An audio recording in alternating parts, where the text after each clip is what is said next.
On or about June 12, 2006, during a routine patrol of ancient sites in southern Iraq, members of the U.S. Army's 260th Quartermaster Battalion made what some are calling the greatest archaeological find of all time.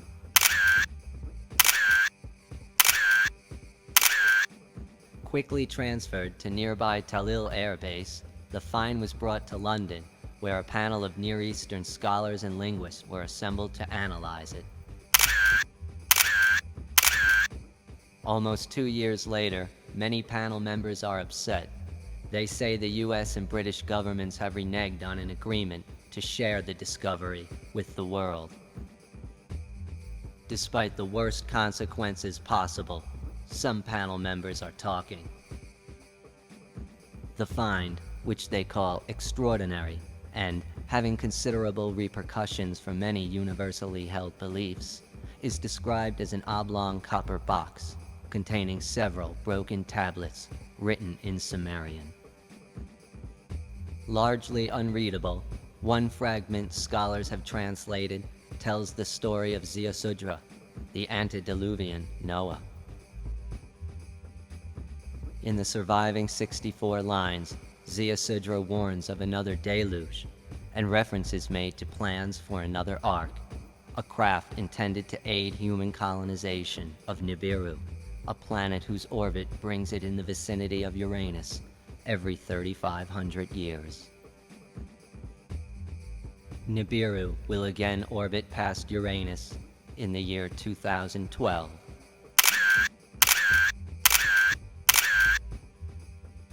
Insiders say the US and British governments are spending millions on restoration technologies, and the discovery has set off a frantic search for more tablets.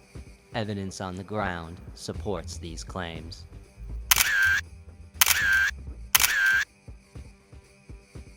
As of mid-March 2008, 6 copies of the translation have surfaced in various cities around the world: Paris, Amsterdam, Madrid, Aleppo, Karachi, and Tangiers.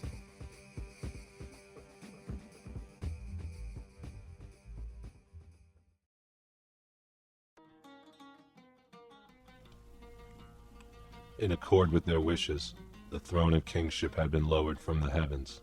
Rights were perfected. Divine ordinances were exalted. In pure places 5 cities were founded, the first being Eridu, the second Bad Tabira, Larak was the third, and Sippar the fourth. The 5th city was Sharuppak, of which I, Ziusudra, was king.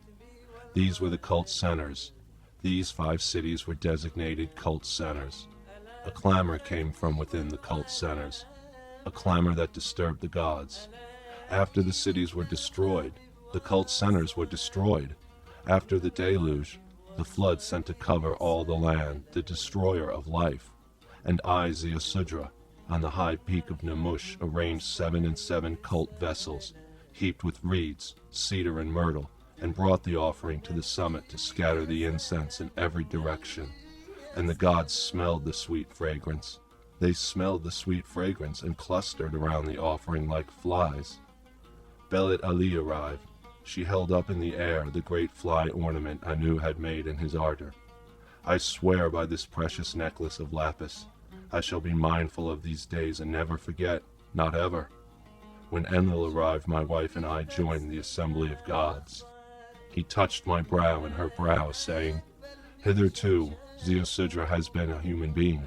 Now he shall be known as Utnapishtim, and he and his wife shall become like us gods." Then we were taken far away. To the source of the great rivers we were taken, to the Gihon, Pishon, the Tigris, and Euphrates. In that faraway place we dwell. There, at the source of the 4 mighty rivers we dwell. Upon our arrival there, at the place beyond all lands, Enlil sent to me, to Utnapishtim, he did say, "You, the distant one, shall now do your Lord Yah's work. Once wisdom came from a thin reed wall, you will do the like. Take directions for another, a whole new ship. Inscribe them in tablets of lapis lazuli. Inscribe them on the appointed tablets. Then lay them inside a copper box upon reeds and branches of cedar and myrtle. Transfer knowledge, share wealth, store them safe, far away, in the city of the mightiest hero of all, who saw what was secret and revealed what was hidden. Inspect the foundations set forth by 7 masters with masonry of fire kiln brick. See how its facing gleams like copper in the sun? Climb the stone staircase. Look out at the land it encloses. Admire the gardens, shops and temples, all of the magnificent places. Identify the cornerstone. Look underneath. Now at that time in those days the world was still anew. When Enlil brought forth the tablets, the lands had only just dried. Reed hut, wall, wall. Reed hut, hearken, wall, reflect. Tear down house, build ship. Give up possessions, seek life. Forswear worldly goods, keep the soul alive.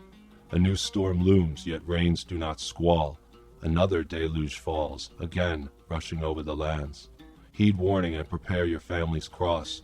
Transplant joy of human hearts. Take refuge in Nibiru's embrace, the return of light in the firmament of the heavens. It has been,